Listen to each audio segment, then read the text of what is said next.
Yo, yo, yo, welcome to another edition of the Geeky Bros podcast. I'm your boy Tactix. Yo, it is just Darcy here. And this is Big Geek Umar. How y'all doing today? How y'all doing? You guys just came out hot off the press watching Spider-Man Across the Spider-Verse. That's the right name, right? Yeah, 'cause there's like Yes. three of them. But I'm sure like Inside, Across, and what's the third one that's going to be called now? Like Beyond. Beyond. Thank you. I'm almost got confused there. So you guys just came. Umar, it's your second time. Tax is your first time. How y'all feeling? I feel good, man. I feel real good. Yeah, I was like literally in school and I was like doing my presentation and then my watch was just going off like crazy. And then I saw after I sat down, I was like, yo, be warned, there's spoilers out there. Stay off YouTube and TikTok. And I'm like, well, fuck, I gotta go watch this thing today then. So because I was originally going to just end up watching it like on a Tuesday or something like that. But then yeah, you guys said it's spoiler heavy right now. So as is the case with a lot of these movies nowadays. Yeah. So. That's so upsetting though, because like I get up at like, it's like 9 o'clock in the morning. I'm on my phone, right? And I'm like, so the movie comes out technically on Friday, but releases on Thursday, and some people go watch it. Like Umar and I did went to go watch it, and then it's 9 o'clock in the morning.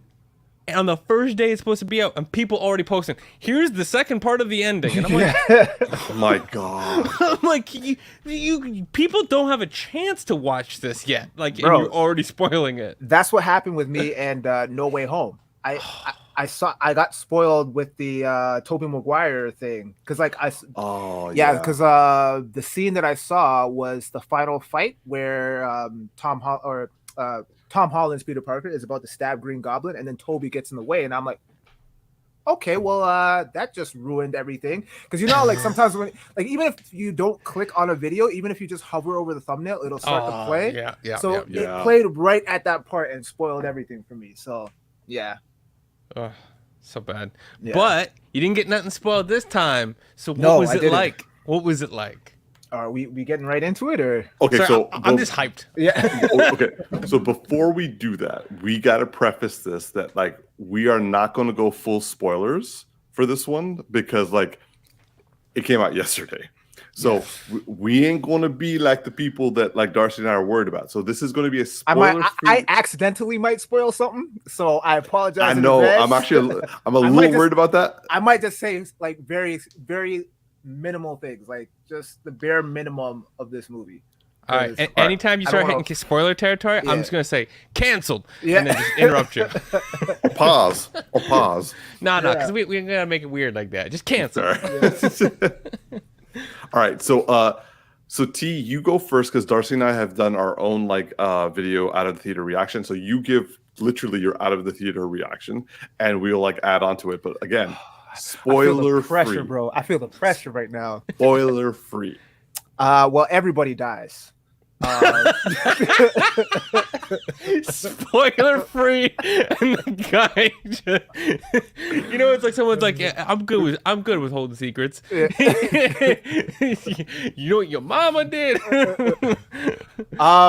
Okay, what can I say without spoiling it? I liked it. I enjoyed it a lot.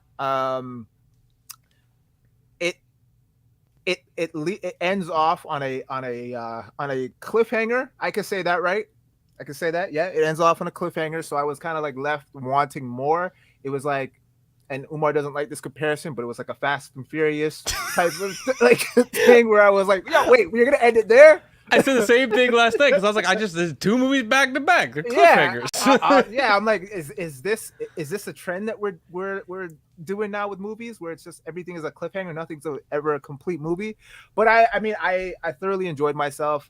There was never really a dull moment in this movie from start to finish. It had a little bit more character development, like you get to see a little bit more of Gwen's backstory, and there are certain things that I don't know anything about Spider-Gwen really, other than what I saw in the first movie. Yeah, I knew that like Spider-Gwen was a thing. I just didn't, me, I'm not really into the comics and stuff, so I don't know her story. I don't know her backstory at all. So it was good for them to kind of delve into that a little bit and flesh that character out a little bit more. You get to see a little bit more of Miles' struggle in becoming I was gonna say Batman, Spider-Man. he's really struggling to become a Batman. That would be hysterical. Yeah, but yeah, you get to see a little bit more of his struggle to try to balance the dichotomy between the two personas, because in the first movie he literally just got thrown into the role of Spider-Man, and so there was never really any time for him to kind of really like process, hey, I'm the new Black Spider-Man now. So now we kind of get that a little bit more fleshed out, which is really interesting, because as is the case with a lot of these superhero films, they struggle with like, do I reveal who I am to those closest to me, and are there going to be consequences for that action if I do so? But at the same token, it's like, if you choose not to reveal, then you also have to deal with the ramifications of like, where are you all the time? Why are you always late? Why can't you be reliable and shit like that? And so yeah, it's one of those frustrating things that you see in a lot of superhero movies. But at the same token, like when you put yourself in the superhero's shoes, you can kind of relate to that, because it's like, well, yeah, I don't want to endanger my friends by revealing too much, and like, does this change the dynamic between our friendship and everything? I mean, yeah, there's a lot of questions that you can ask with that kind of lifestyle. But I liked that they fleshed that out a little bit more. I'm curious about this what's his name, Spot villain, because Miguel honestly comes off a lot more menacing, but near the end of this movie, you kind of see Spot kind of like taking more of that menacing role, and it's a very brief moment, but you're just like, oh shit, it looks like shit's about to go get real. And he kind of has the Spot was always a character that started off as a joke in literally every iteration. He always started off as a joke, and then like, because his powers are so versatile, he always became more of a threat, and everyone was like, "Oh shit, he's actually pretty bad."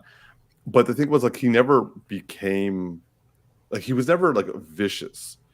This is the first time I've seen an iteration of him where Jason Schwartzman kind of like played him not vicious, but like kind of like, yo, he pissed.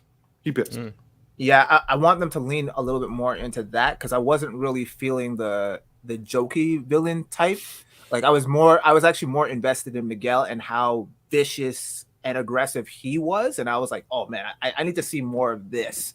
And we get a brief moment of that, and that whole sequence where the I mean, it's in the trailer, yo. I could like, okay, like, the spider people are coming after Miles. You know what I mean? Like, that was in the trailer. That's not a spoiler. Yeah, that's fair. They didn't even say it with words in the trailer. Yeah. So, not even visuals. Okay. So that whole thing happens, and so that whole sequence was dope. I really enjoyed that, and I'd love to see more sequences like that.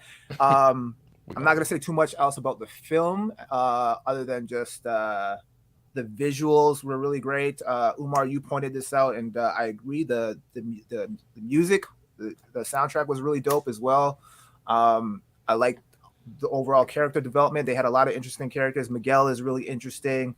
Kind of animation. Yeah, the animation is great. Kind of weird that who is Issa Rae's character? Which Spider-Woman is that? Oh.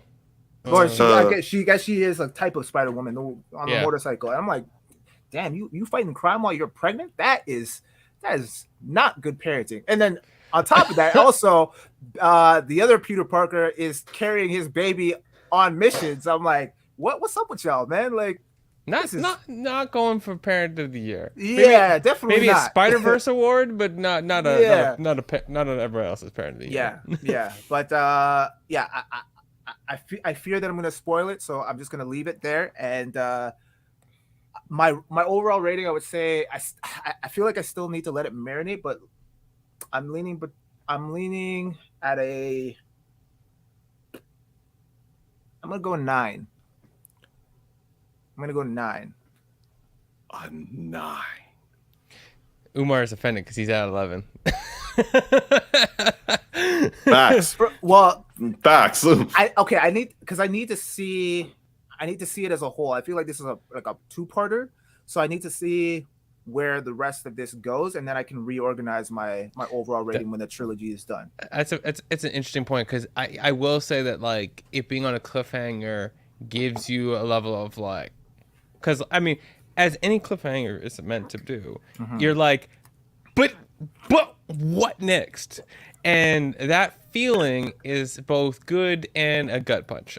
And so there's a part of me that's like, there's things we haven't resolved yet, so I don't know how I feel. Like Infinity War, like how that left off. You're like, wait, whoa, we're ending there. Hold on.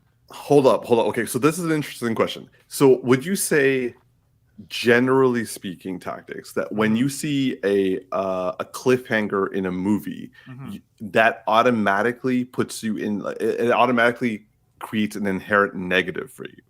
No, I wouldn't say it's a negative. It's just like, because I know there's still, it's not a complete story for me. So overall, I feel like they haven't really fully fleshed it out yet to the point where it's like, okay, there's still a large chunk of this story that we need to tell, but we can't do it in one movie, so we're going to split it. And so it's not, I wouldn't say that it's a negative. It's just, I feel like I can't give it a true rating until I've seen the final product. You know what I mean? So based off of other merits alone, so like, is it an entertaining film? Does it have rewatchability? Yeah, I rate it based off of all of those things. And yes, definitely it has rewatchability. I would sit through this again. 2.5 hours. It didn't feel like 2.5 hours to me, right? It was 2 hours and 15 minutes. Or 2:15, sorry. It definitely didn't feel like 2.5 hours. So there you go. Yeah, I didn't even know. Perception of time went right out the window for me. So so I mean, I think once you said Beyond the Spider-Verse is the next one. Yeah. So once that comes out, I think upon revisiting this movie again and rewatching it for an additional time, I'd be able to give a much more accurate rating, because I've now seen everything, like the vision in its entirety. It's not like a Guardians of the Galaxy trilogy where it's like each film felt like its own complete self-contained independent thing. Yeah, even though they were still building towards an overall trilogy, this very much felt like a part 1 of 2 type of thing. Yeah, I mean, it very much. It was. Yeah. Because like, even though it felt like that, they're gonna have this like trilogy that has an overarching story, because they did a great job between the first film and this film to tie things together, and it's okay, so they were building this story. Yeah. But yeah, there's very much as like movie 1, movie 2, point A, Yeah. And also, Umar, to give you a better feeling about what Tactix is saying here, like I feel you. Like, I gave it a 10, but there's a part of me that's like a little bit like, I know I need to watch it twice to like fully realize the 10, because I was so overwhelmed with stuff. I'm like, I'm almost like voting on the rating on the future of like, I know when I see it the second time, I will absorb everything, but the first time there's stuff I wasn't absorbing, because I'm like, there's just a lot in every visual that I'm like, ho. But when it comes to these cliffhangers, to make you feel better about Tactix rating, I mean, Fast X was a cliffhanger, and it did not get such a high mark, so it comes down to the film. Yeah, that's true. We only rated it high based on the ride, bro. Not the movie as a whole. Yeah. Remember, I was at Wonderland that night, bro. Yeah. And Tactix, earlier you asked the question, is this like a new trend with the cliffhanger thing? I'll tell you one thing. The people who wrote this film and wrote Fast X were not working together, planning anything together, because if they were, they would have had notes on the Fast X movie. 100%, yo. So okay, I do want to ask T, as spoiler free as you can make this. Sure. Were you significantly emotionally impacted while watching this film? Oh, that's a good question. Yeah, there were moments where I mean, I wouldn't say that it tugged on my heartstrings quite the same way as like No Way Home, for example. There were a lot of moments in there where I was just kind of like, damn, that cuts deep. In this, again, I feel like it's part 1 of 2, right? So I feel like we haven't really gotten into the nitty-gritty of a lot of this stuff. Like, I feel like there's going to be a lot more heavy-hitting moments. We're going to lose someone, possibly Gwen. Um, you know what I mean? So like there's still a lot left on the table in terms of the emotional beats. There definitely were some touching moments, especially like the conversation that no, I can say, come on, I can't even say who he was talking to. This was in the trailer too, bro. Canceled. Canceled, motherfucker. He had a very heartfelt moment with his mother, which they alluded to in the trailer, and his mother is fine. Is it weird to say that? I don't know. Everyone was saying it's like this is like the most beautiful Latin animated character. Yeah, hands down. I've seen things online where they're like, okay, like there have been women thirsting after the dad, there have been men thirsting after the mom, and people were like, "There's no way that Miles is not one of those hot teenagers that people like are like unusually attracted to." And I was just like, I mean, yeah. But overall, to answer your question, Umar, I can't reveal everything, but yeah, from what I remember, there were quite a few touching moments in the film that was kind of like, okay, I either resonate with that or that hits deep to my core in some capacity. So yeah. How about you, Darcy? Yeah, I mean, I have the same sentiment. It wasn't as say deep and heartstring emotional as like say Guardians 3, which came out recently, but everything with the mom, she delivers on every scene. Like there's just so much. The dad still does what he does, but the mom brought the emotions. Watching stuff related to Gwen, her backstory, and stuff in her story that plays out in this film, without getting into what that is. Those were good moments, and they were like, oof. Okay, but like it's not like I didn't break no tears, right? I didn't have no desire to break no tears. So I wasn't necessarily referring to like that type of emotion, because it's like, I mean like all emotional spectrum. Yeah, I mean, I would say this is the strongest stuff related to that. I mean, I had a really big emotional moment at the cliffhanger I cannot talk about any reason as to why. I will say one thing that was in the trailer that had some good emotions that definitely, Umar, I know you felt something in that moment related to chai tea.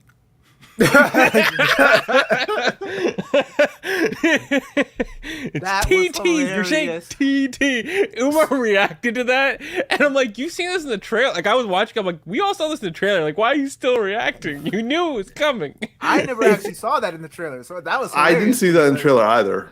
Oh, okay. I totally saw the trailer. Yeah, because like I think you may have seen like one of the like the TV spots or something. But like so I was reading that the actor who plays the like Indian Spider-Man, Deadpool. He's the taxi cab driver from Deadpool. Oh, he was saying that. Oh yeah. Oh no, I didn't know that. Yeah, so he was saying that he had like done his lines, and the directors and the writers came back to him and they're like, "Look, we feel like we're not getting a really authentic experience. We want you to come back, and we want you to infuse what like anything you want to, culturally speaking."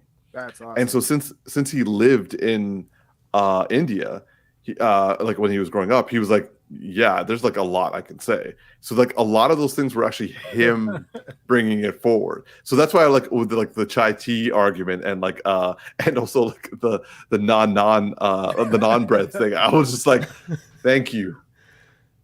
We're saying it, people. We're saying it. So yeah, I love that moment, and I can't spoil it, but at the end, it just makes me happy. Yeah. Just makes me happy.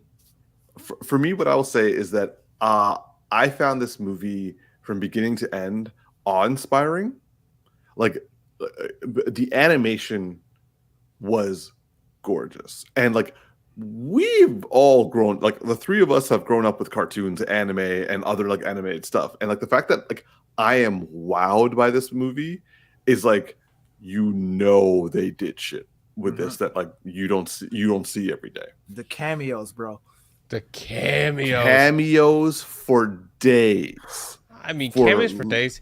characters for days. We saw in the trailer all the different spider people and beings, and even still, you're like, okay, no, it's way more than that. And they do really, without saying what they are, they do a really good job of making fun of Spider-Man's own tropes with spider people doing them, but doing them in funny ways, so that you're like, it's just funny, like just even the I don't know how to make it sound, but like the quip, whatever, like just thwip, you know, like just so many things that are just like, wow, just especially that part when all the spider people are happening. Plus also there's like just the amount of things like in people's bedrooms that are drawn on walls. Right, I just Umar, I was like, this is going to be the most replayed, like going frame by frame film ever. 100%. There's just so much, because I'm like, and all these people drawing this stuff, it's like, if they're gonna draw something, are they gonna waste it on something that's pointless, or are they gonna put Easter eggs in everything? Because if I'm gonna spend like 3 hours coming up with like random stuff to put on Miles' wall, I might as well put something in there that I care about. Okay, so just like a little piece of I guess like behind the scenes information. So the movie was written by the same people who made the first movie, which is Phil Lord, Christopher Miller, and David Callahan. It was directed by a different group of people this time. One of them is Justin K. Thompson. Another one is called Kemp Powers, who was also on the first one. And also they had Joaquim DeSantos. Now, Joaquim DeSantos, for those of you who are big Justice League Unlimited and Avatar fans, he has directed several episodes of Justice League Unlimited, Avatar: The Last Airbender, Avatar: Legend of Korra, Voltron, a legendary defender that just came out on Netflix, and like now this. While Camp Powers has done the previous one, this one, and Soul. Okay. So you say it's all heavy hitters? All heavy. Like these they brought people who don't fuck around. Let me just put it that way. Like, and you can tell, because for me, it was not just exhilaration. I rarely anymore, as I've gotten older and as I've become more of a movie critic, I rarely feel the epic scale, the magnitude, the awe-inspiring badassery of the superhero genre. And when it happens, I'm like, yes. Like Infinity War, I was like all in. Endgame, I was all in. And like, you don't see that level of epic scale. This is a middle movie, guys.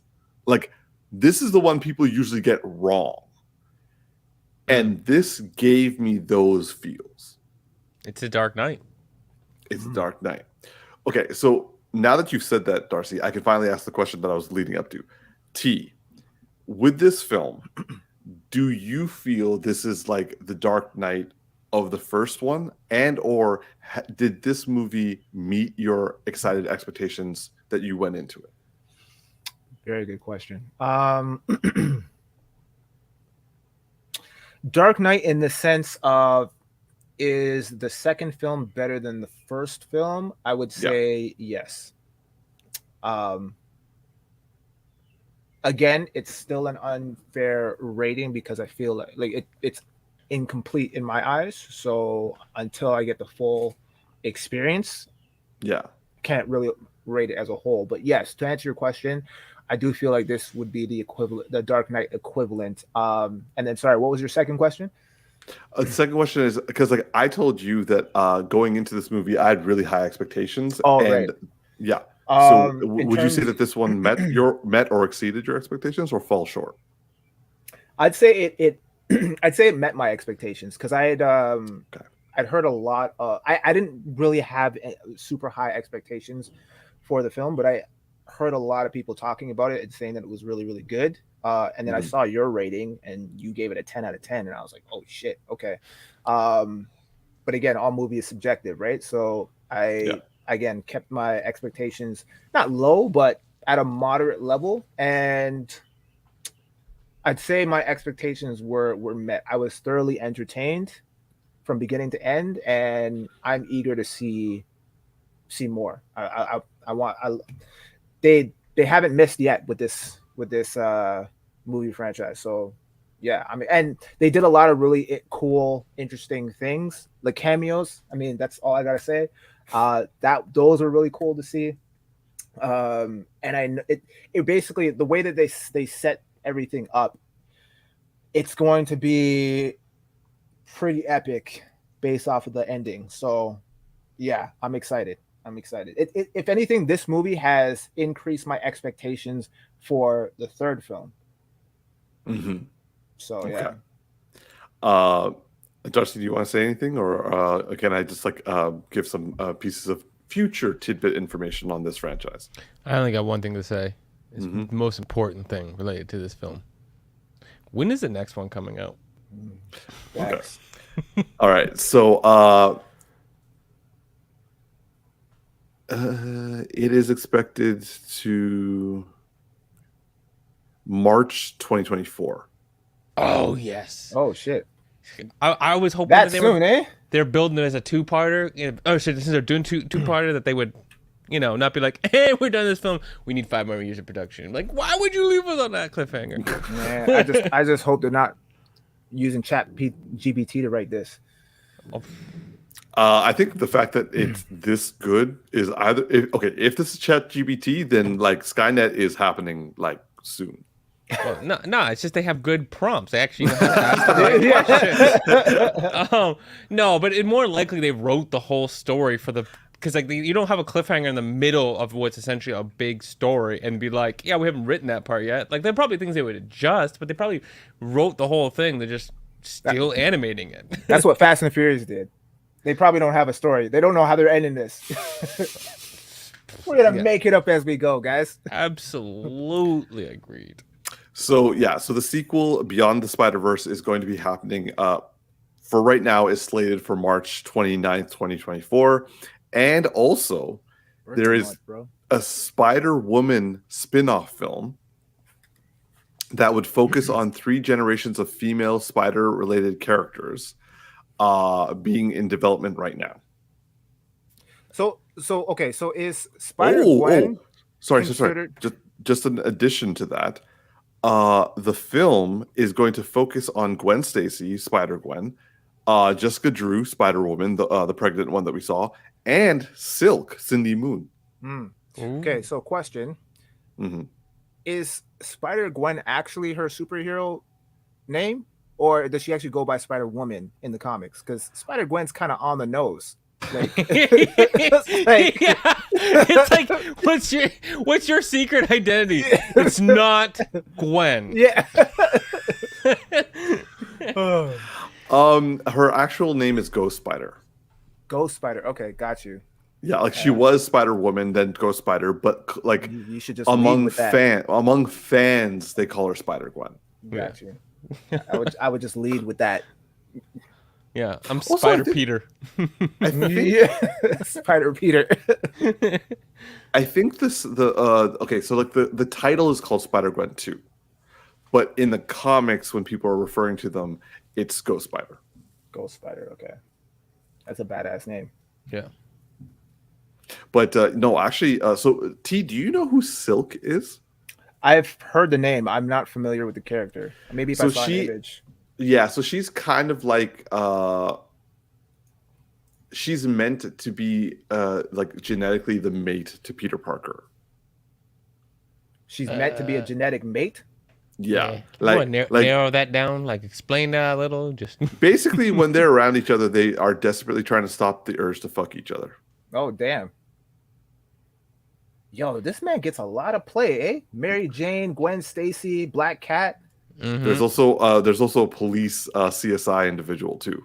Of course there is. And also there's Betty Brant back in the day. Oh yeah. That's right. Man. He picked a good choice though. He Mary Jane. I rate that. So okay, so are we not fans of Mary Jane? What's going on? No. It's because of you're a fan of Mary Jane, and you said like he chose the right one. Technically speaking, currently, that is no longer the case. Why? What, they broke up? Yes, a new writer has decided to take over the Amazing Spider-Man run, and he's causing fans to want to shoot themselves in the head. He has basically undone 10 years of Spider-Man, and he has started by having Mary Jane Mary Jane and Spider-Man break up, her to have kids with some other dude. Technically speaking, it seems like she cheated on him. And now Peter is trying to hook up with a black cat and saying that Mary Jane is like a sister to him. Oh, jeez. While also this writer is also killing Miss Marvel in his comic book. Oh, that's the same dude. Okay. Yeah, that same motherfucker who is currently being told to not go to Comic-Con for fear of his life.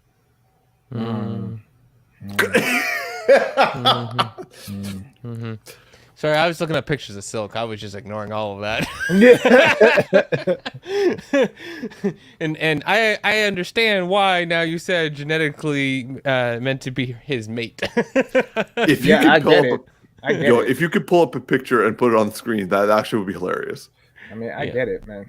I get it. Because like it wasn't because like right now, Silk's introduction was that she kind of has the same situation as Peter does, and also is being hidden away. And when she was revealed, the two of them are like, "Hey, who are you?" And then they immediately started to smush. So, in other words, we're gonna get a rated R Spider-Man in the future. Well, it's a female specific Spider-Man movie. So like I know, but there's crossovers. We got the whole Spider-Verse. This stuff could happen. We could also get maybe she get genetically into Gwen. Yeah. I mean, okay. He went for the motion visual. The boomerang. Wow, man's all out here. Okay. All right. Well, any final thoughts before we go to our next topic, bros? Movie was good. Yeah. The movie was good. All right. So, moving on to our next topic. On basically staying on brand with the whole discussion about animations and how good they are. We received this past week the second trailer for the Teenage Mutant Ninja Turtles Mutant Mayhem film coming out. Now, for those of you who have watched our channel, you would know that we reviewed the teaser trailer that came out like a month or so ago. And that, let's say that we were more than a little excited for this film. So with the release of the new trailer, we're going to give our thoughts, given the fact that we now have a little bit more understanding of what the plot of the film is going to be like. So Darcy, let's start with you, man. What do you think of the trailer, and what do you think of what they're showing us?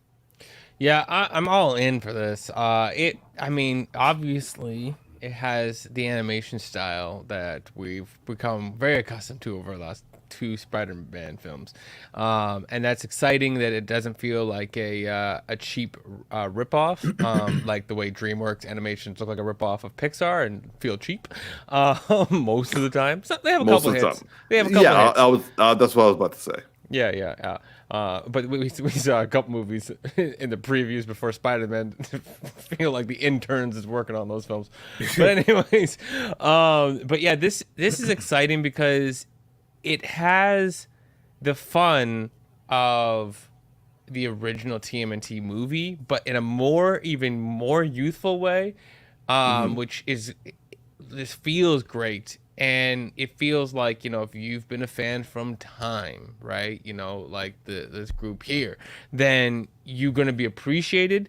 And at the same time, you could bring a 5-year-old and it's highly accessible to them. It's that kind of perfect middle ground. And yet it feels like we're going to hit something dark in this film as well. I see that. Also, was that? No, it wasn't. Yeah, I was gonna say one person. It's a different person. Ice Cube's in this. Didn't see that coming. He was the villain. I thought he's a villain of, I don't know how important he is, but he was. Ice Cube was in that, bro. Do you not realize that was Ice Cube's voice? I honestly, I think he was he was one of the background villains because like the main villain is Baxter Stockman, aka the Fly. Yeah, no, I'm not saying who's he's the Giancarlo villain. Esposito. He's just one of the mutated things, and I was just really surprised to see. At first, I was like, "What the? Is that Ice Cube?" Like I had that like whole like moment. Yeah, I thought that was there. Ice Cube too. Yeah, no. I'm not saying that Ice Cube is not in it. I thought you were saying that Ice Cube was the main villain, and like he's not because like that's Giancarlo Esposito who's playing Baxter Stockman, and I'm like, out of all the characters, he's playing Baxter Stockman. I would want him to play Shredder. Well, overall, I'm just in. I'm excited by what I'm seeing. And it feels like the right way to move forward with the Teenage Mutant Ninja Turtles universe in a movie perspective. And thank you for the Spider-Verse opening up a world of people to animation in a way that like a lot of people who don't mess with animation were messing with that film, and that's gonna make people interested into this. So I'm in. Like I can't wait to see it. T? Yeah, I'm in as well. I enjoyed the trailer. But I think my only gripe, and it's a small gripe, is the voice between Michelangelo and Donatello. That still bugs me for some reason. It just I will never forgive you for ruining that for me. It just seems so off. Like it seems like Donatello is the young one, and yeah, it's a small nitpick, but yeah, I hear you. It does bother me a little bit. But outside of that, I enjoy everything that I'm seeing in the trailer. It looks interesting. I'm not too familiar with Superfly, or at least I don't remember him from the. I don't remember him either. Yeah, I don't really remember him at all. But it looks interesting. It looks fun, and like Darcy said, it highlights the playfulness of the Ninja Turtles that we didn't really get a whole lot of from the Michael Bay films. But to that point about the Michael Bay film, there is a couple shots in here, especially this one. Here, that reminded me a little bit of Michael Bay, the second one, right, where they're doing the beatboxing in the elevator. That was in the first one.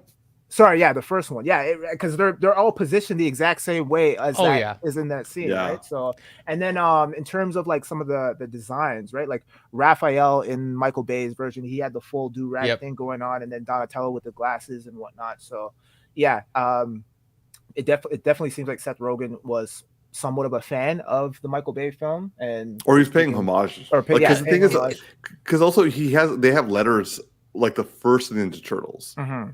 So yeah. Okay. So it's like I think you could like pick and choose from like each of like I think that's what he did. Like he picked and choose from each of the one, and like it's using that. Yeah, that's right. And actually, correct me if I'm wrong, but there is a scene in the trailer where their eyes go completely white. Yeah, that was fucking dope. Yeah, so that's from like the cartoon, right? It's a 2012 one. Yeah. Yeah. So yeah, I found that to be really cool. So yeah, it looks fun. It looks playful. I like the humor. The Turtles have always been fun and enjoyable, and so this is definitely going to take us back to our childhood and bring us back to that moment. So yeah, I'm excited about this. I don't know too much about what's going on with the plot, but I do hope that we get some sort of like a cameo or some sort of like a reveal at the end of Shredder, because it'd be cool to see what Shredder, a version of Shredder with this animation style is going to look like. So yeah, I like that. Yeah. Okay. So for me personally, I would say that I had a singular, and you guys are not going to be surprised, singular nitpick of what this story looks like it's showing. I'm not a huge fan of the massive focus on like mutants. Well, it is called Mutant Mayhem, fair enough. But like I thought that was going to be like specifically in regards to the Turtles. I didn't think it would like the fact that they're in first times out, so like they're causing mayhem as opposed to like being able to like fix like be doing like fixing things. But this is like literally a Mutant Mayhem where like all the mutated characters from lore are just like coming out like en masse, and it's gonna be like a mutant to mutant war. I personally am, and I recognize this is not an objective thing. This is just me personally. I'm not personally a big fan of that direction for the first film. At the same time, For all we know, I may end up loving it because, like, honestly, like what you guys are saying, this movie looks dope as hell, and I'm in. I'm gonna be watching this movie. I'm gonna be excited to watch this movie. I'm gonna be praying for like high reviews. I'm not gonna be. I'll actually be surprised if this gets low reviews or mid reviews. Like, I'm expecting this to be a good film. Mhm. So, I personally am not a big fan of like the direction, the immense amount of mutants. One thing positive is I'm so glad that Splinter loses the afro. That looked like it was just like a throwback to his to a different time. You know what I Yeah. mean? Because he also looks older when we see him in this trailer than he did in that moment. So I think that was just a like, like probably someone's making a reference. He's like, don't talk about that. You know? Yeah. I gotta say, I love Jackie Chan's like momentary, like it's like, oh man, you ratted us out. And it's like, yo, don't use that word that way. And it's like, oh shit. Yeah, and then he's like, it's 2023, guys. I missed that. Darcy told me that yesterday. I was like, oh really? And I went back and I checked. I'm like, you're right. Yeah. But yeah, so like I will say that I am all in for this. I just have a nitpick, and I wouldn't be me if I didn't have a nitpick. But to be honest, I am sold on this. Like, this does not need to convince. I don't need another trailer. In fact, I probably won't watch another trailer because I don't want further developments to kind of like hamper my idea. I'll actually want to go in blind and like enjoy this. Yeah. And also like T, I wish you just hadn't convinced me of the voice. I was happy with the voices, man. I was happy with the voices, and now whenever I hear Donnie and Mikey talk, I'm like, bro, he's right. They should be switched. Next to Raph, Michelangelo is my favorite Ninja Turtle, and so in all of the iterations of the Teenage Mutant Ninja Turtles, he's always had a very young sounding voice, and it was always very comical. He always had that dude kind of swagger. He had an immature voice, not a young voice. Yeah. Well, yeah, but it sounded younger than some of the other turtles in comparison, right? And so with this, it was just so off, where it was like Donatello's distinctually sounds that much younger, so much younger than the rest of the turtles, and it was just if they just did a switch, it would have been fine. Here's the thing. I have a theory about this, and I think two things are going to happen, and they might not all happen within this film. It might happen because they're obviously going to have more than one film if it's successful, right? Is it my number one thing is, a lot of times people in the last few years, whatever, have posted memes, the revelations about, I didn't realize this about the turtles, being that all of the weapons that were given to them were to counter something about their personality, right? Mm-hmm. Raph is the most raged individual, so he has to have the most precise weapon to help him focus himself, right? Mm-hmm. As an example. And so I have a feeling that the way kind of the story has been written is that they're a bunch of kids having a lot of fun, and and you see that like so I'm going through the list. Michelangelo, Donatello.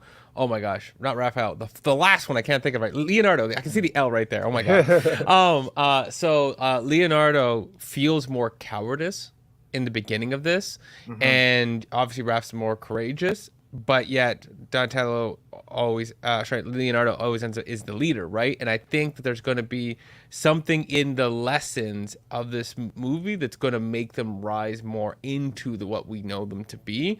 And I think something's going to make Michelangelo become more like jokey for whatever reason, or we just haven't seen enough of it, and it's perception difference, right? That's one thing I think is going to happen. And the second thing that's going to happen, but I think going into the second film, which I think will just be funny, is puberty, because they don't sound like they've hit it yet.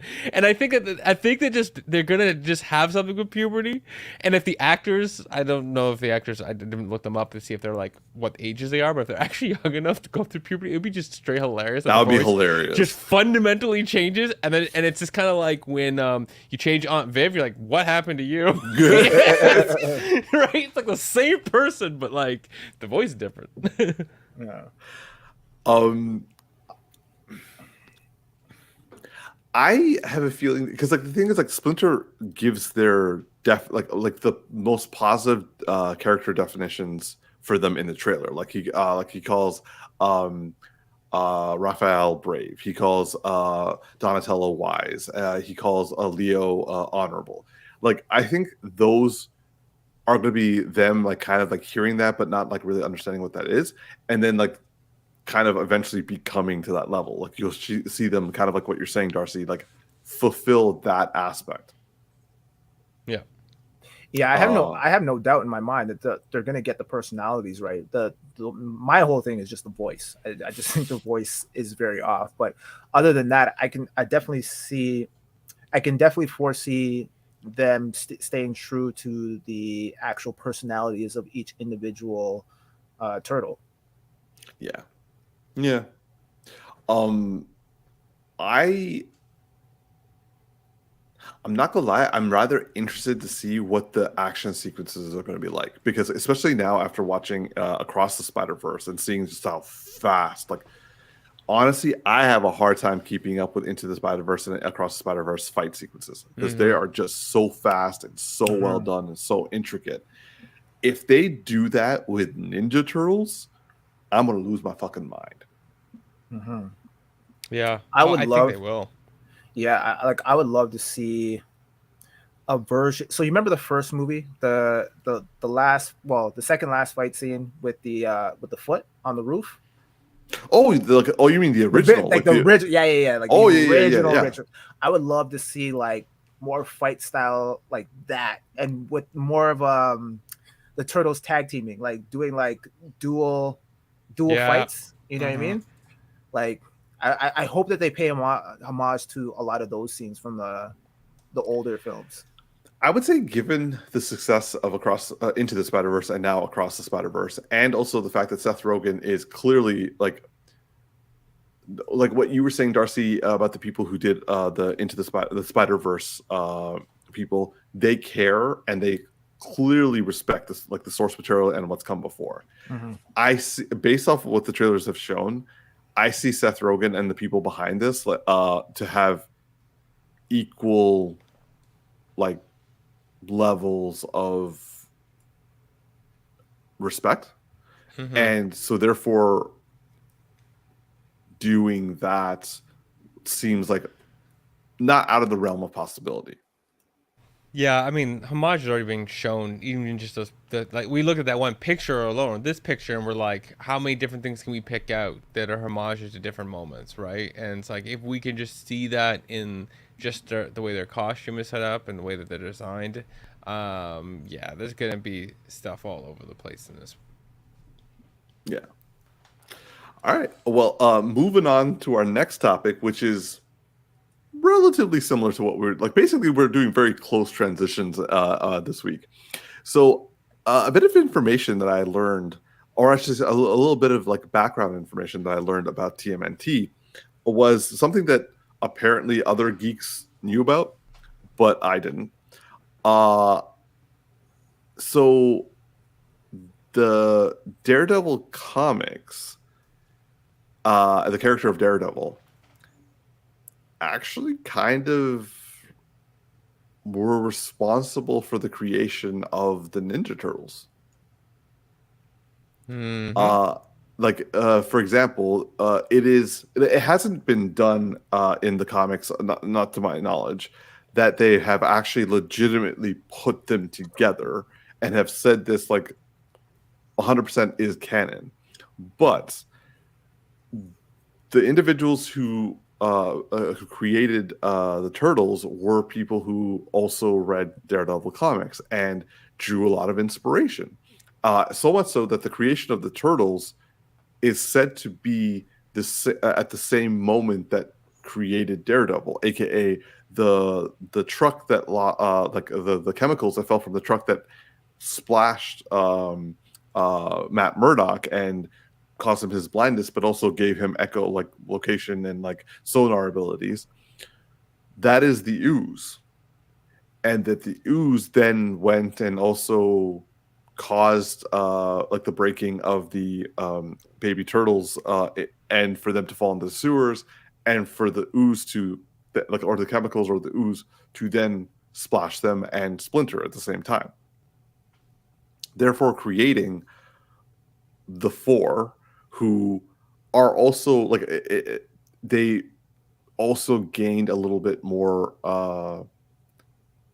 inspiration from the Defenders, because that's why they're 4 turtles, just like the 4 members of the Defenders, which were Daredevil, Luke Cage, Jessica Jones, and I mean, I shouldn't be hating on Iron Fist just because of the stupid live action Netflix series, but still, Fuck that guy. yeah, fuck that guy. And he still wants to play it, and I'm like, please go away. Anyway, so but also like Splinter is kind of like an offshoot or like a kind of mockery version of Stick. Yeah. The same with the hand. You have the foot. Mm-hmm.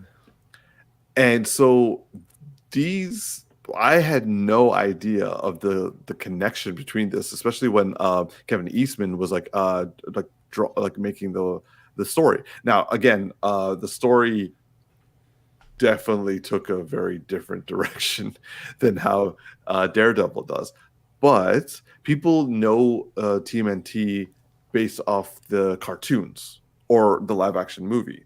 But the comics were actually the first iterations, and they were dark. Like, they were straight up killing people, aka the foot. Like you could see with size and with a sword, they probably fucked some shit up. So it is kind of was meant to be a serious mutant version that I think that like we're going to then have them one day join the Marvels, but they kind of like kept it separate. Oh, it's raining outside. But yeah, so like I just wanted to know if you guys had like known any of this, because I learned it like last week. T? Yeah, I've known about this. I heard about this. I thought it was really interesting, and it's cool now because they did a crossover with the Turtles and Batman in one of the animated movies, so that's pretty cool. So yeah, who knows? Maybe they'll do a crossover with Daredevil in some form or capacity. But yeah, it's interesting. It's an interesting little tidbit. I'm not surprised that not a lot of people knew about it, but yeah, I found it cool. Darce? Yeah, I mean it's really cool. I think you can see some of the parallels too. Like I kind of feel like when you said the Defenders, I was like, kind of Raphael kind of reminds me of Daredevil as like the one of the 4 from the Defenders, right? That's interesting. And then Michelangelo, not from personality, but from just the color, right? Like kind of like Iron Fist a little bit for me. But they don't all like match up exactly, but they're just like there's something in there that kind of like go, oh yeah, it's kind of similar there. So but yeah, I would love to see a crossover. What do we got here? Chris Tari gave us some info. Well, read it out for us. All right. So Shredder. So Chris says Shredder dies in the first issue at the end of the comic as well, basically starting as a one-off before becoming like a regular one in the cartoons. Also, Shredder was inspired by a cheese grater. Wow, that's accurate. what well, I guess he doesn't have to ever look for a can opener. Ooh. Great reference. I gotta say, T, one of my favorite things about you is like randomly you are gonna bring out TMNT first movies dialogue. Bro, I love that movie, man. I like unapologetically, that movie is great. Like every time I like look for a scene from the movie where I like I'll randomly have moments like periodically where I'll be like, oh, I remember that scene with Raph on the roof, and then I'll like go and search for it, and then I'll end up just watching the whole movie. Damn. Did you guys hear that? That's what I'm about to be driving in shortly. But no, yeah, because like I remember, what was it? We were out somewhere and I said something to Tactix, and like he just looked at me, he's like, I lost a sigh. Oh yeah. I just kind of looked at him. I'm like, what? And then I literally couldn't stop laughing because it makes no sense to say that. Because I remember I was like, "Are you okay, man?" He's like, "Yo, I lost a sigh." But I could get it back. I could get it back. You are here It- because the outside world rejects you. It just was so quick and so random. I was done. And like Bro. I think we were like at Boston Pizza one time, and like the waiter left, and he's like, "Yo, he better not put any anchovies on this, or he's going to big trouble." Okay, and again I died. Pizza dude's got 30 seconds. Oh man, I don't think we still do that anymore. The pizza being free thing. Nah. But yeah, if somebody does put anchovies on my pizza, yeah, we gonna have some big problems because like that's not something you accidentally just put on people's pizza. Yeah. Pizza still does the free after 40 minutes, but like there's so many locations now that like if it's 40 minutes, you know shit's gone down. They're traveling in like a shitstorm, bro. Yeah. It's 40 minutes. And honestly, that pizza should be free anyways. It's like the worst pizza. Sorry, Umar. It's cool. It's cool. Please sponsor us.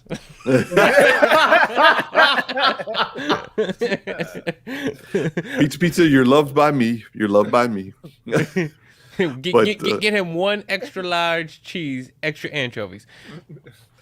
How dare you? Do they even hold up?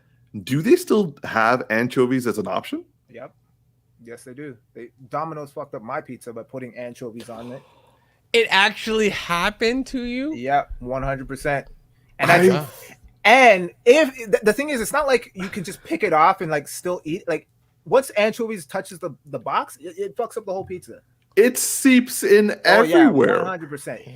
It's nothing like putting.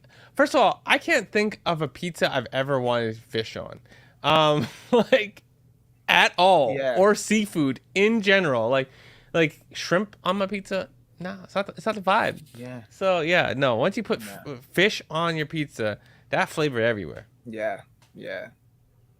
I would say like the most random, but also like, this was random back in the day because like this is before it came over here. But I remember I went to Pakistan one year and we were at Pizza Hut, the Pakistani Pizza Hut, like that had just opened, and they had tandoori chicken pizza and they had like beef kebab chicken, and I was just like, I'm gonna give that a try. Now, obviously, they have that in certain pizza places right now, but like back in the day, I was like having this chicken. I'm like, this is one of those times where two things that are awesome that come together actually are awesome. Okay, yeah, I was like, that sounds like it could be good. Yeah, you get the right like kind of pizza, like the correct kind of pizza dough where you get a little bit of salt on it and that butter chicken. I mean, that could be flat. Yeah. Yeah. So like anchovies. No, like I remember I was actually like genuinely afraid that this was going to be bad, and like when the smell just doesn't go the way you want it to, I was like, oh, I took a bite and I'm like, oh no, we good. Yeah. Oof. Now I want that. Now I want butter chicken pizza. Damn. Yeah, they actually have that here. Yeah, I don't know where. I feel like I saw it somewhere. Yo, we need like one more bro in this chat for us to be the TMNT right now. True that. Yeah. By the way, now I also want lamb vindaloo. I wonder if they make that as a pizza. Oh. Yo, our next bros night is going to be epic. Like we're gonna spend most of that time looking for a pizza place. Or we're just gonna get butter chicken and pizza and be like, try it out ourselves, yo. Like, give me one cheese pizza, give me one order butter chicken, give me some naan bread. Don't do that, man. Just don't do that, man. I don't ever say naan bread. I don't say naan. But I definitely say chai tea. Didn't know it very well. Now I know. But it's going to be hard not to say because it's like, it's like every other tea is like, can I get a green tea? Can I get this? Can I get a chai? And just stop. And it's going to be weird in English language for people to be like, what do you want? Like, you know, the interesting thing you say that is like you saying I'm gonna just order a chai, and like that for me that felt so normal for you to say, but for you you're just like that's messed up. I've definitely said chai tea before. All the time. 100%. Yeah, I said it just before we watched the film because I was ordering a tea and it was a chai tea, and then I went to the film and they said it, and I was like, yeah, but how would I not order it? It says that on the package. I'm just reading. All right. Moving on to our final topic for the night. So, Just letting our audience know that this we are in Canada, aka Ontario / Toronto. So therefore, our Netflix has just recently, like I think in like a week, 2 weeks, has just dropped Batman the Animated Series, Justice League the Animated Series, and also recently Harley Quinn as well. But like I'm going to be focusing on the Batman Animated Series and Justice League Animated Series. Oh, the Harley Quinn's on there too. Oh, okay. Yeah, I gotta get caught up on that show. I'm behind, so that makes that first easy. 2 seasons only, not the third. Then I got nothing to talk about. T, did you see Harley Quinn?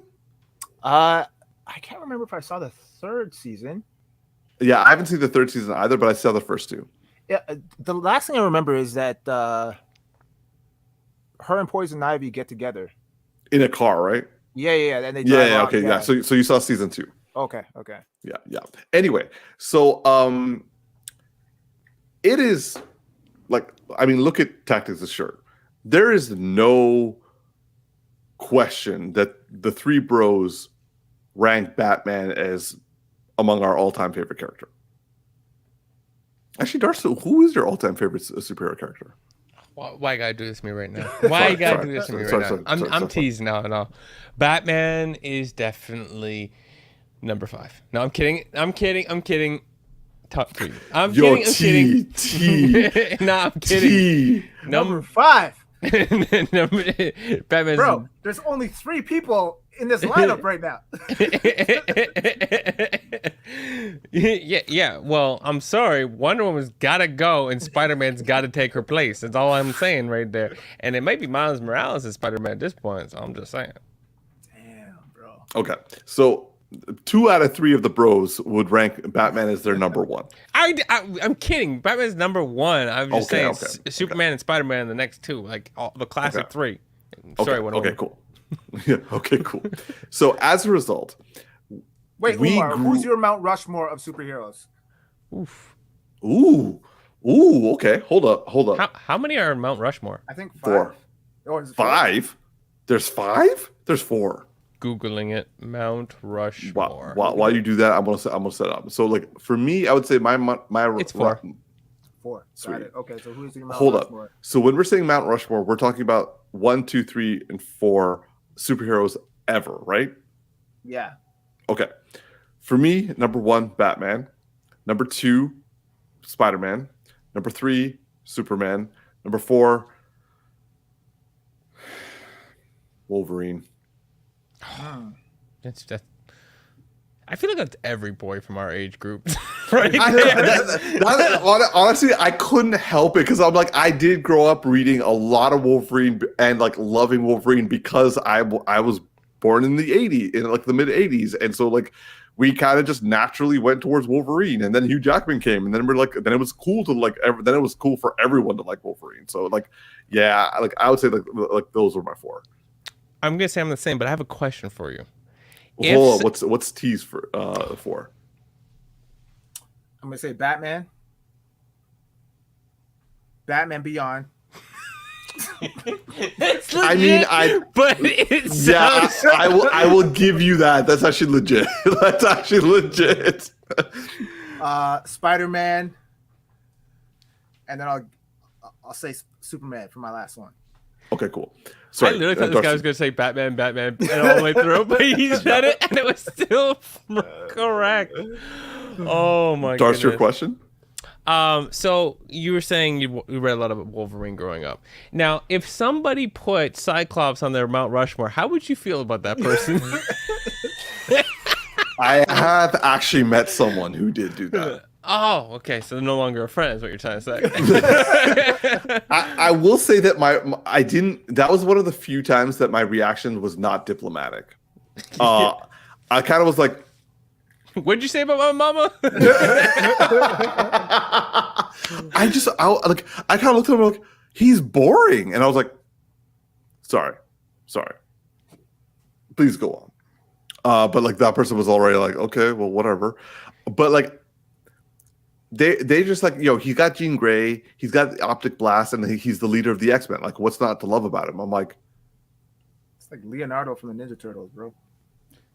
Leo's actually my second favorite character. Interesting. So, okay, my original breakdown of the TMNT was Michelangelo, Leonardo, Donatello, and Raph. Wow, you put Raph last. Raph has always been my last. Damn, As I've gotten older, it's now Donatello, Leonardo, Michelangelo, and Raph. wow, he's still last. Damn. Yeah. Okay, we've gone massively off topic, but like it was a good question, and I respect that. You just don't like Mega Turtles. That's it. Oh, Did you say what I think you just Yes, said? I did, bro. if you repeat it, cancel. I'm just talking about the Ninja Turtles. I felt enunciation was my friend at that point. Yeah, it almost sounds like you're trying to say the sly version of it when you say ninja. Yeah. I don't know. I'm gonna start spelling it slowly. C-A-N. So anyway, Netflix has released Batman the Animated Series and Justice League the Animated Series, and I mean, like, I grew up like this was my Batman the Animated Series was the first superhero property I was exposed to.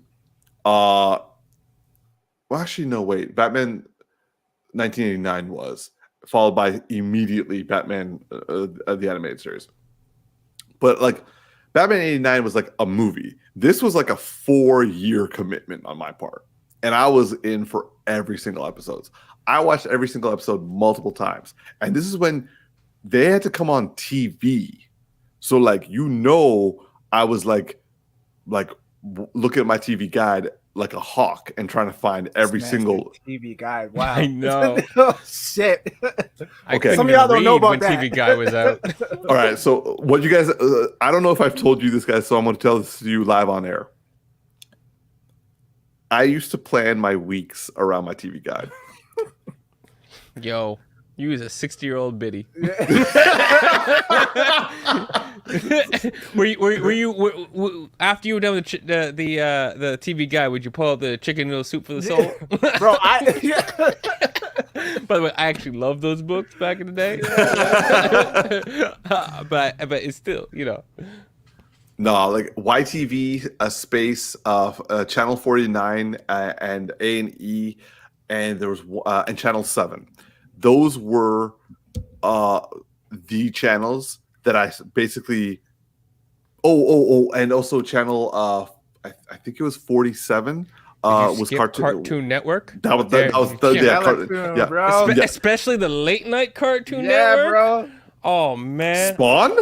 Oh. Dracula movie. I asked my mom. I was 13. There was like this. I haven't seen it since. It was like some Dracula thing, and I was like, "Mom, can I watch this?" It was anime. It was like the first thing I'd seen outside of DBZ. So I went from DBZ, and then I was like, they had this one late night thing, and I was like super interested. My mom let me stay up to watch because it wouldn't air till midnight, and it was grotesque and nudity. She did not know this. Wait, yeah, I don't know this. That was my second anime ever, and I think it was called. I always forget. I've been trying to remember what it was for my entire life since that point because it was like on TV and I didn't have like an internet to Google it, but it was what is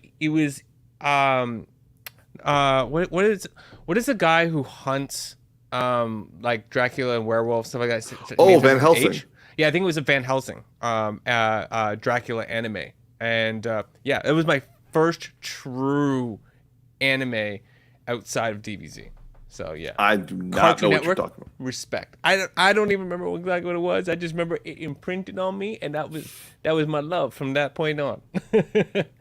So like for me, so like anyway, the TV guide, I basically I would always pick up the TV guide first, and I would start like circling and highlighting it. And my parents were like, "Please stop writing on the TV guide," because they had stuff that they didn't want to watch. But like YTV and Reboot and Beast Wars and Batman the Animated Series and because that came out I think on channel CBC on CBC TV. Nonetheless, I this right here is. It's like a pillar of my psyche.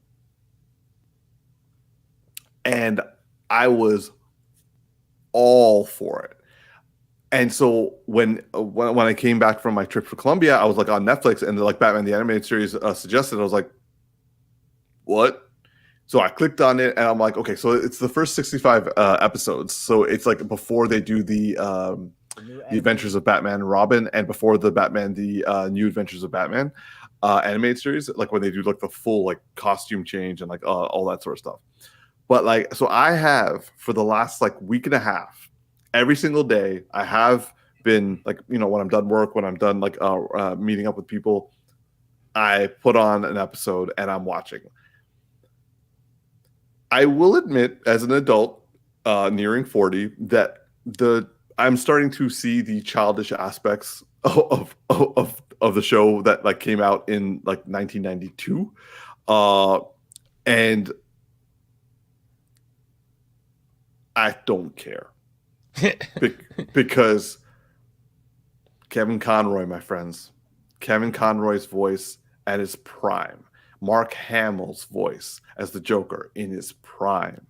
The introduction of all the classic villains that a lot of them haven't gotten a lot of attention. And like this, rewatching it has really made me realize like Man-Bat has been shown in the live action movies at all, or in the animated movies very much. The Killer Croc is like not properly been done, which is sad because like he actually does have a very dark story that can be kind of adapted.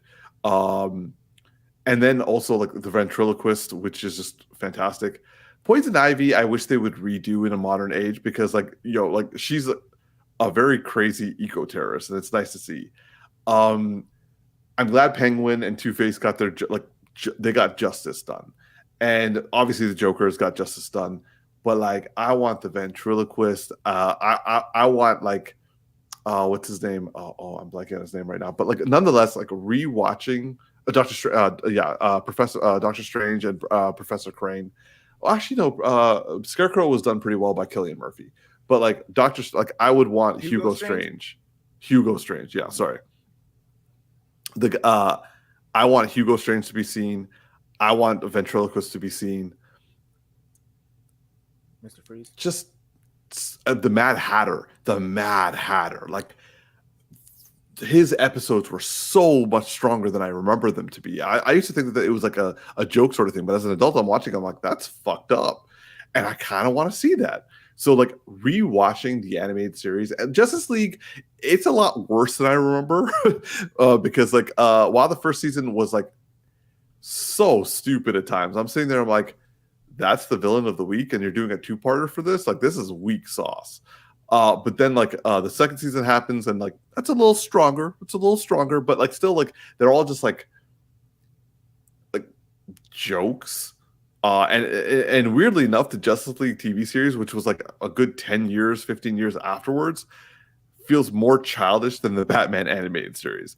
And I was reading a review of the Batman animated series, and they were saying like, you know, in comparison to, with the exception of Justice League Unlimited and Batman Beyond, all the other animated series that were kind of like happening around the same time as Batman and were kind of like drawing inspiration from it, they were all like comic book adaptations, but the first 4 seasons of Batman the Animated Series was like a novel adaptation. Like you're like, they are trying to be independent. They're trying to tell stories, and also like they're being forced to do all these PSAs in their cartoon because it's like a Saturday morning cartoon. But, do you guys remember the episode The Underdwellers? The Underdwellers? That sounds familiar. He was the guy who would steal like runaway kids and like keep them in the sewers to like be his slaves, and like he would make them accustomed to living in the dark, and whenever they like did something bad, he would throw them into like a room and turn on the light and leave them in there for like a day. And I didn't remember this line, but like Batman was like, you are the only person I wish I could like he said something along the lines of like you were like I wish I am not the hand of justice. You are the first person to make me wish that I wasn't for what you've done to these children, but I am not. And it's like the Joker, Two-Face, all these people, none of them took him to the level of wanting to kill, except for this guy. And I was like, wow, they need to tell this story. Hmm. Yeah, I'm looking at some of the photos. I vaguely remember this. Yeah. I remember Some of the episodes aren't great. Like like I got Batman in my basement, or the the guy who gives him but becomes like a werewolf sort of thing. Like those are weak episodes. But then you have like Heart of Ice, which is like the Mr. Freeze one, which is great. You have the first introduction of Catwoman, which is also great. And surprise, I didn't think I would enjoy this as much this time around, but the Heart of Steel, the Hardak episodes, like with the AI who tries to like replace everybody. That was actually a really fun one too. So but also like they have some when the Killer Crocs opening episode, like when they introduce him, that was fantastic. Man Bats was still a great one. And what I loved is the fact that they showed that Batman was always the detective. Like, ooh, okay, Feet of Clay, like Clayface. That was, and also when you look at it now as like an adult, I watched that when I was like 9 years old. That's a fucked up thing to see as a kid, because like this guy is literally like changing involuntarily and like screaming as his body is literally like popping, and like he's like shape shifting multiple parts of his body into multiple different characters. And I'm like, holy fuck. Is that when they force the the formula down his throat and like all you Yes. see the silhouette? Yeah, man. Yeah. What a scene. That was crazy. Yeah. So and then the next thing you see, he turns into goop. Yeah. Like literally the next scene. And I'm like, I was 9 years old when I watched this. Yeah, that was horrifying. So this is just like my public service announcement. Yeah, if you're in Canada, or if the States has the Batman the Animated Series, but like I'm saying, my geek friends, y'all need to revisit the Batman the Animated Series, because yes, it is a kid's show, and yes, I see it now, but damn, this is quality that stands the test of time. And it is so good to hear Kevin Conroy doing Bruce Wayne and Batman dialects. To that point, randomly in my YouTube recommendations, there was Kevin Conroy AI speaking and giving life advice as Batman. It's the greatest shit ever. It's like all of them are just 2 minutes, but it's like Batman gives you advice on how to save money. Batman gives you advice on how to handle a breakup. It's crazy. And I'm like, yo, I'm adding this to the playlist. Yo, you gotta send that to me, bro. Send it to you. It's so dope.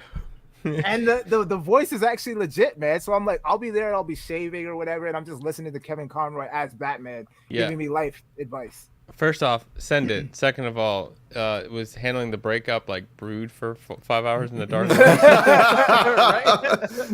Or just go beat the hell out of some criminal. Yeah. But what I will say, okay, okay. So here's an episode I didn't remember very well, but when I watched it, I was like, this is a really well told story. Too much for a child. But if they turn this into a live action film, holy fuck, would that be a psychologically thrilling one? Do you guys remember the episode where Batman gets exposed to a gas from Scarecrow, and like he gets actually committed to Arkham Asylum? Yeah, I remember that. Yeah, so I rewatched that, and I had mostly forgotten that episode, but oh my god. Like they did like rudimentary sort of psychological assessment, like psychological like representations of what Bruce's nightmares and terror hallucinations would be like.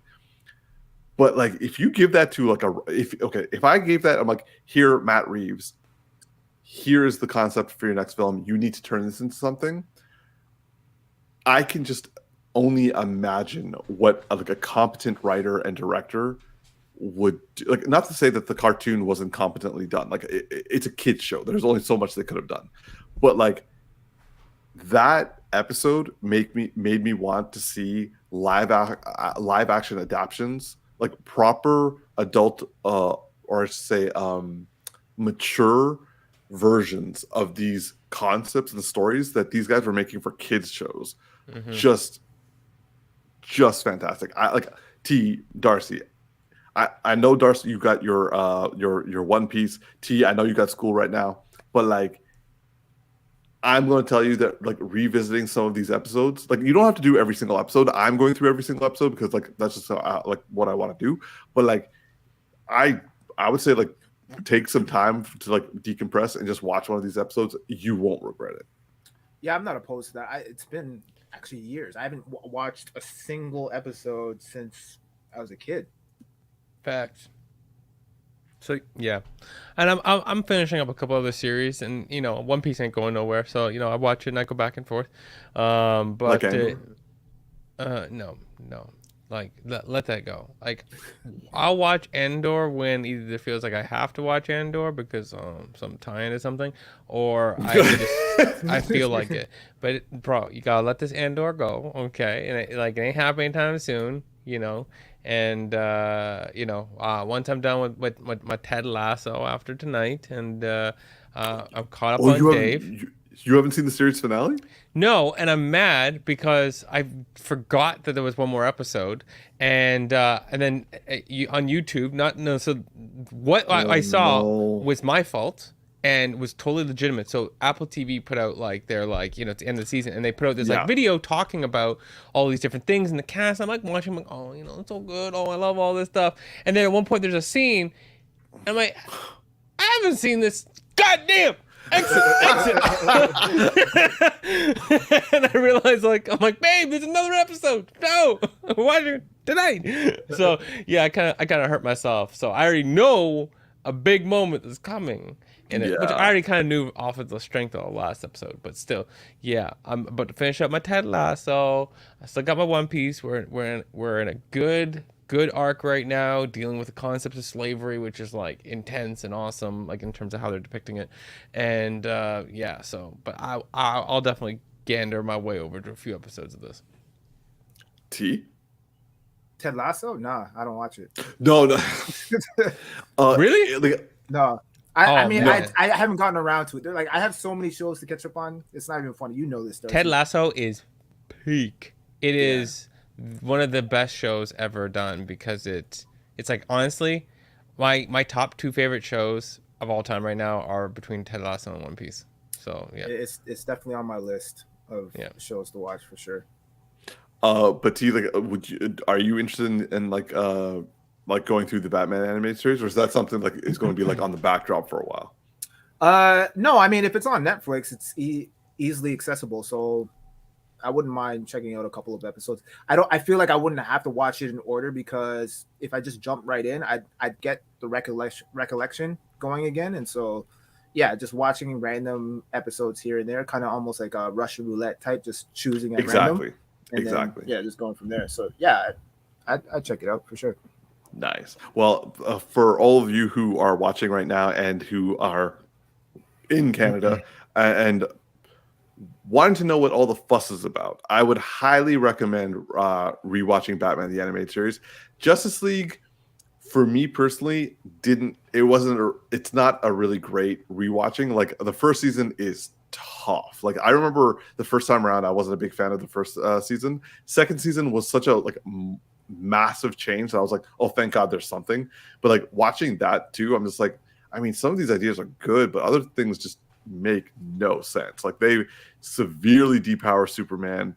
Batman is like, he's in situations that it makes no sense for him to be in, and he's still like doing what he's doing. And I'm like, I'm cool with this because they needed Batman to do something. But the fact that he like threw one batarang at a Brainiac and it exploded, I'm like, you're just trying to make him matter at this point.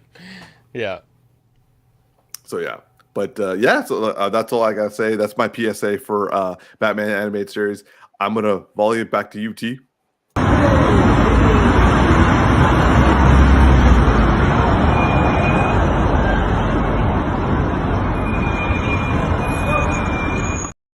Oh wow. All right, so that'll conclude this episode of the Geeky Bros podcast. I'm your boy Tactix.